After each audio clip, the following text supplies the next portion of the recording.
Bharatiya Janata party के प्रदेश अध्यक्ष भूपेंद्र चौधरी जी हमारे साथ हैं। सर, समाजवादी पार्टी लोकसभा चुनाव के लिए तैयार कर रही है अपने आप को। 23 जून को जो विपक्ष की बड़ी बैठक होने वाली है, उसके लिए भी आज चर्चा हुई है। इसके अलावा जो प्रशिक्षण शिविर चल रहे हैं उनके, उस पर भी चर्चा हुई है। क्या कहें? समाजवादी पार्टी मुंगेरी लाल के हसीन सपने देख रही है और जितने भी चुनाव हुए हैं तो चुनाव के समय वो गठबंधन की बात करते हैं, नए साथियों को ढूंढने की बात करते हैं और चुनाव के बाद उनके साथी कहाँ चले जाते हैं वो ढूंढे हुए नहीं मिलते। जहाँ तक सारी सीटें 80 सीटें जीतने का उनका, तो आपने देखा होगा अभी मैनपुरी में बाई इलेक्शन हुआ है, तो मैनपुरी में किस प्रकार से पूरा परिवार उनका, पूरी पार्टी एक ही लोकसभा तक सीमित रह गए। तो अगर एक ही लोकसभा तक इतनी मैन पावर लगा देंगे, पूरा परिवार लगेगा, तो जो 79 लोकसभा उनका क्या होगा। तो उन्हें सपने देखने का अधिकार है, लेकिन मैं पूरी जिम्मेवारी के साथ कहता हूँ कोई कुछ भी कर ले, प्रदेश की जनता का आशीर्वाद मोदी जी के साथ है और भाजपा 80 की 80 सीटें जीतेगी। यही दावा अखिलेश जी भी कर रहे हैं। उन्होंने कल प्रशिक्षण शिविर जो नैमिष में था वहाँ कहा कि 80 की 80 सीटें जीतेंगे। ये आपने देखा कि नगर निकायों के चुनाव हुए हैं और नगर निकाय चुनाव में अब तक जितने भी चुनाव, छठा सातवां चुनाव है नया, तो सबसे अच्छा प्रदर्शन अगर किसी राजनीतिक दल ने किया है तो इन चुनावों भारतीय जनता पार्टी ने किया है और समाजवादी पार्टी से जनता ने दूरी बना ली। ये परिणामों से ये परिलक्षित होता है। तो मैं निश्चित रूप से कह सकता हूँ हमारी जो तैयारी है, हमारी सरकारों के काम हैं और देश के प्रधानमंत्री जी के प्रति जो लोगों का विश्वास है, हम उस आधार पर बहुत जिम्मेवारी के साथ कहते हैं कि ये किसी से गठबंधन कर लें। भाई समाजवादी पार्टी, बीएसपी, ये तो बड़ा गठबंधन पिछली बार भी था, लेकिन आज बहन जी कहाँ हैं। और जहाँ तक जयंत चौधरी जी का विषय है, उनके बयान जिस प्रकार से आ रहे हैं और वो कांग्रेस को या अन्य दलों की बात, गठबंधन की बात कर रहे हैं, तो मुझे लगता है कि समाजवादी पार्टी और राष्ट्रीय लोकदल में भी सब चीज़ें ठीक नहीं है, उनमें भी अंतर्विरोध है।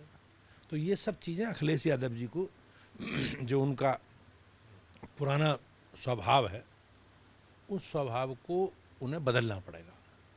भाई 2017 में वो कांग्रेस के साथ गए, 2019 में सपा बसपा के साथ गए, आरएलडी साथ थी, 2022 में, तो सारे जो पुराने उनके गठबंधन के साथी हैं वो आज कहाँ हैं।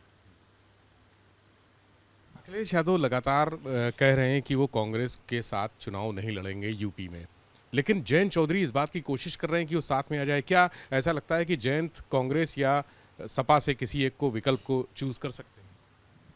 नहीं, मैं निश्चित रूप से इतना कह सकता हूँ कि कहीं ना कहीं जिस प्रकार की बयान आ रहे हैं और जो जयंत चौधरी जी इस पर काम कर रहे हैं, उससे मैं ये तो निश्चित रूप से कह सकता हूँ सपा और आरएलडी में सब कुछ ठीक नहीं है। तो ये तो अखिलेश यादव जी को इस पर जवाब देना पड़ेगा। एक सॉफ्ट हिंदुत्व की बात आ रही थी। लखीमपुर से उन्होंने अपना पहला प्रशिक्षण शिविर शुरू किया, छोटी काशी कहा जाता है, उसके बाद नैमिष आ गए। तो सॉफ्ट हिंदुत्व की तरफ बढ़ रहे हैं क्या अखिलेश? समाजवादी पार्टी को मुझे ऐसा लगता है कि उन्हें आत्ममंथन करना चाहिए। उनके एक बड़े नेता हैं स्वामी प्रसाद मौर्य, अभी उन्होंने विधान परिषद में उन्होंने भेजा है, राष्ट्रीय महामंत्री हैं। तो हिंदू धर्म की धार्मिक ग्रंथों के बारे में, रामायण के बारे में, सारे बारे में, और जिस प्रकार से उन्होंने साधु संतों के प्रति उनकी बयानबाजी रही है और उनके लोगों ने जिस प्रकार से धार्मिक पुस्तकों की प्रति जलाने तक का भी मतलब एक दुखदाई घटना की है, तो ये पूरे प्रदेश की जनता समाजवादी पार्टी के चरित्र को जानती है और अखिलेश यादव जी को निश्चित रूप से प्रदेश की महान जनता को इस पर जवाब देना चाहिए कि उनका स्टैंड जो स्वामी प्रसाद जी कर रहे हैं वो क्या है, उससे कितने सहमत हैं वो। लेकिन अब ये दोहरे चरित्र को प्रदेश की जनता समझ चुकी है और मैं निश्चित रूप से कह सकता हूँ कि वो कुछ भी कर लें, प्रदेश की महान जनता का आशीर्वाद मोदी जी को मिलेगा।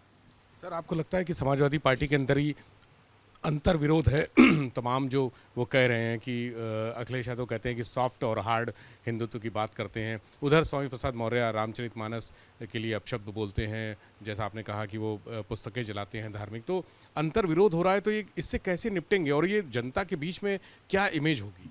नहीं, निश्चित रूप से वो कन्फ्यूज हैं और वो अभी भी अपना एजेंडा सेट नहीं कर पाए, ना गठबंधन में चीज़ें पार्टनर ढूंढ पाए, जो उनके पुराने पार्टनर ना उन्होंने संतुष्ट कर पाए, उनको भी दिखाई देता है। और जिस प्रकार से उनकी पार्टी में सारे विषयों को लेकर अंतर्विरोध है, स्वामी प्रसाद जी कुछ कहते हैं, अखिलेश जी कुछ कहते हैं, तो मैं निश्चित रूप से कह सकता हूँ कि इस सारे परिस्थिति को उत्तर प्रदेश की महान जनता सब जानती है और उनकी विश्वसनीयता को लेकर भी लोग प्रश्न खड़े करते हैं। आप लगातार चुनावों में उनके नेतृत्व में समाजवादी पार्टी 2 विधानसभा और 2 लोकसभा के चुनाव हार चुकी है और वो हर चुनाव में गठबंधन की, क्योंकि जब चुनाव आता है तो चुनाव के लिए जनता का ध्यान हटाने के लिए, ध्यान भटकाने के लिए कि जो मूल प्रश्न है, अब हमारी सरकार है, हम पूरे जिम्मेवारी के साथ देश के प्रधानमंत्री जी के सफलतम 9 वर्ष के कार्यकाल जो सेवा सुशासन और गरीब कल्याण को समर्पित है, उन सारे कामों को लेकर, उस सारे रिपोर्ट कार्ड को लेकर भारतीय जनता पार्टी के जनता के बीच में जा रही है। तो हमें गर्व है कि भाई हमने जो 9 वर्षों में काम किए हैं उसकी पूरी जानकारी अपने प्रदेश की महान जनता को, देश की जनता को अवगत कराएं। समाजवादी पार्टी ने ऐसा कुछ किया नहीं, तो समाजवादी पार्टी तत्कालिक परिस्थितियों के हिसाब से जनता को गुमराह करने का एजेंडा चला रही है और यही है, कभी वो भगवान राम के बारे में उनके लोग क्या बोलते हैं, हमारे धार्मिक ग्रंथों के बारे में उनकी क्या राय है। अभी देश के प्रधानमंत्री जी ने जो संसद में उद्घाटन किया और जिस प्रकार से पूजन हुआ, तो उसमें उस प्रक्रिया पे भी उन्होंने सवाल उठाए कि दक्षिणी भारत के लोग आ गए, दक्षिणी भारत के ब्राह्मण आ गए, स्वामी प्रसाद जी। तो ये सारा विषय ऐसा है कि समाजवादी पार्टी को कहीं ना कहीं इन सारे विषयों का, प्रश्नों का जवाब जनता को देना पड़ेगा। भाजपा के भी कार्यक्रम बहुत व्यापक स्तर पर चल रहे हैं, महासंपर्क अभियान चल रहा है। ये अभियान पूरे लोकसभा चुनाव शुरू होने तक चलेगा क्या? नहीं, अभी तक तो हमने जो हमारा कार्यक्रम है 30 मई से और 30 जून तक हमें पूरा करना है। ये पूरा महाजनसंपर्क अभियान है और इसके पीछे मोटा मोटा ये कि हमारा जो रिपोर्ट कार्ड है, हमारे जो काम है, वो घर घर तक हमने पहुंचाने हैं। पार्टी ने उसकी रूपरेखा बनाई है। हमने बड़े बड़े हम रैली कर रहे हैं, हमने सभी लोकसभा क्षेत्रों में एक बड़े बड़े सार्वजनिक कार्यक्रमों के माध्यम से अपना रिपोर्ट कार्ड जनता के बीच में रखना है। हमने व्यापारी सम्मेलन, संयुक्त मोर्चा सम्मेलन, उनके कामों से उन जनता के बीच में रखना है। हमने बड़े बड़े कार्यक्रम डिजाइन किए हैं, हम कार्यकर्ताओं के साथ भी बैठ रहे हैं, हम वरिष्ठ कार्यकर्ताओं के साथ भी बैठ रहे हैं और एक बड़ा कार्यक्रम हमने हर लोकसभा क्षेत्र में 1000 लोग ऐसे हैं जो बड़े बुद्धिजीवी हैं, शिक्षक हैं, वकील हैं, अलग अलग डॉक्टर हैं, साहित्यकार हैं, कवि हैं या पद्म अवार्ड प्राप्त लोग हैं, शहीदों के परिवारों के लोग हैं या प्रगतिशील जो भी लोग हैं, ऐसे 1000 लोगों से हम घर घर जाकर संपर्क कर रहे हैं। हम बूथों पे हमारे कार्यक्रम है। 21 तारीख को योगा दिवस का कार्यक्रम है, 23 तारीख को श्यामा प्रसाद मुखर्जी जी का जन्म वो पुण्यतिथि है, 25 तारीख को मन की बात है, आपातकाल दिवस है, उस पर भी हम लोग जनता को एड्रेस करेंगे और 27 तारीख को माननीय प्रधानमंत्री जी सभी एक जगह से संबोधित कर पूरे देश को संबोधित करेंगे और हम सब लोग बूथों पर उनके प्रत्यक्ष मतलब डायरेक्ट टेलीकास्ट होगा, उसको उद्बोधन को हम लोग सुनेंगे। तो पूरा एकदम हम 1 महीने और 21 तारीख से और 30 तारीख तक हम लोग लगातार घर घर जाकर सभी बूथों पर, एक पूरी टीम है हमारी, अपना रिपोर्ट कार्ड, अपना पत्रक, अपना काम, ये सारे विषयों को लेकर हम जनता के बीच में जाएंगे। तो मैं मोटा मोटा ये कह सकता हूँ कि जो हमने कहा उसे पूरा किया है और पूरा किया तो ये जनता को बताने का हमारा अधिकार है और उस अधिकार के तहत हम लोग जनता के बीच में हैं। किसी के पास कोई काम दिखने वाला काम है नहीं, उनकी सरकारें नहीं, उनके सरकार के समय अराजकता, गुंडागर्दी, बेईमानी, पूरा प्रदेश दंगाइयों के हवाले था, सरकार दंगाइयों के साथ खड़ी थी। हमारे लिए बताने का गर्व की बात है कि जब से उत्तर प्रदेश की सरकार आई है, योगी जी मुख्यमंत्री बने, प्रदेश में कोई दंगा नहीं हुआ।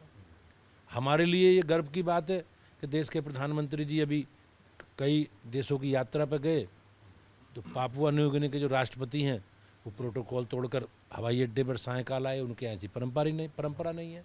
लेकिन सबसे बड़े गर्व की बात ये, उन्होंने सार्वजनिक रूप से उन्होंने देश के प्रधानमंत्री जी के पैर छुए।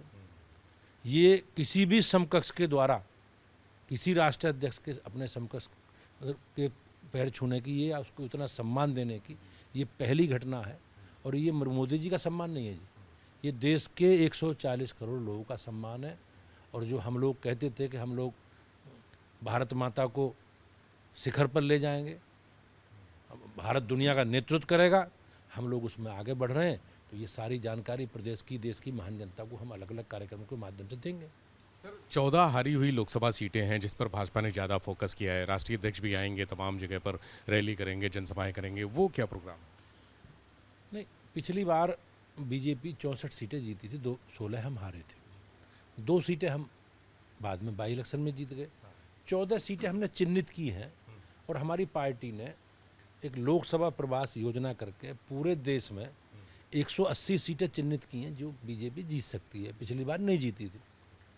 तो ये 14 सीटें उसी लोकसभा प्रवास योजना में हैं और इसमें से अधिकांश सीटें ऐसी हैं जो हम 2014 में जीते थे।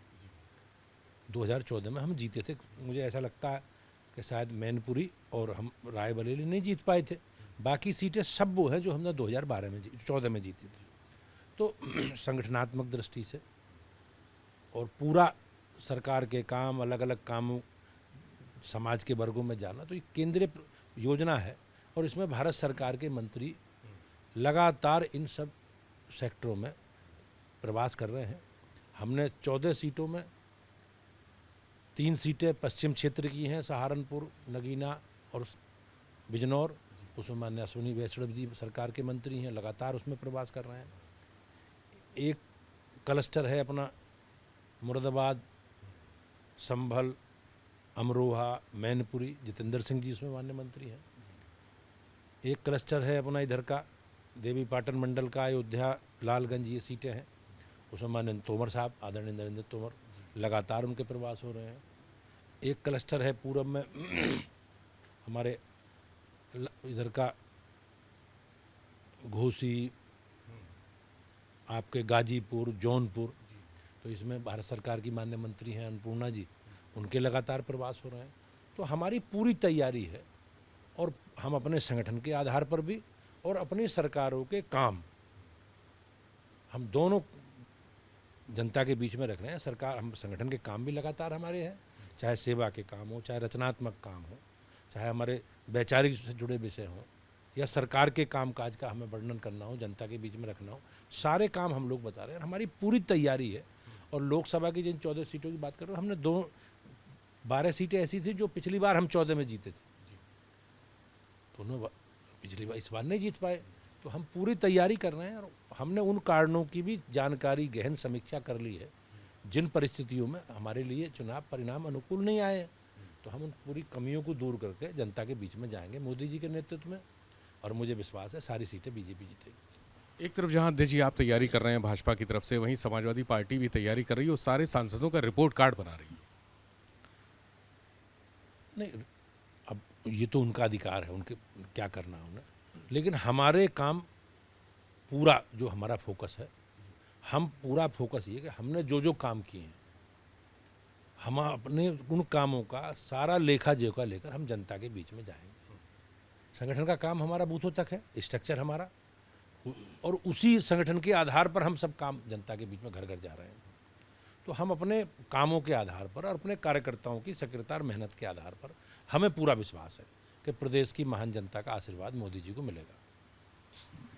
बहुत शुक्रिया। प्रदेश अध्यक्ष भारतीय जनता पार्टी के भूपेंद्र चौधरी जी हमारे साथ थे और उन्होंने कहा कि अखिलेश यादव पहले अपने दल के अंदर देख लें, चूँकि स्वामी प्रसाद मौर्य तमाम अलग चीज़ें कहते हैं। जो सॉफ्ट हिंदुत्व की बात आ रही है, अखिलेश यादव सॉफ्ट हिंदुत्व की बात कर रहे हैं, फिर कहते हैं कि सॉफ्ट नहीं हार्ड होना है। लेकिन वहीं स्वामी प्रसाद मौर्य रामचरितमानस के लिए अपशब्द कहते हैं, अपमानित करते हैं, तमाम धार्मिक ग्रंथ जलवाते हैं। ऐसे में अखिलेश यादव को मंथन की ज़रूरत है, झांकने की ज़रूरत है। दूसरा, भारतीय जनता पार्टी पूरी तरह से तैयार है।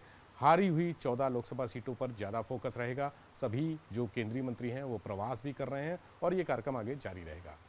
कैमरा से घेरे उनके साथ विवेक त्रिपाठी, एबीपी गंगा, लखनऊ।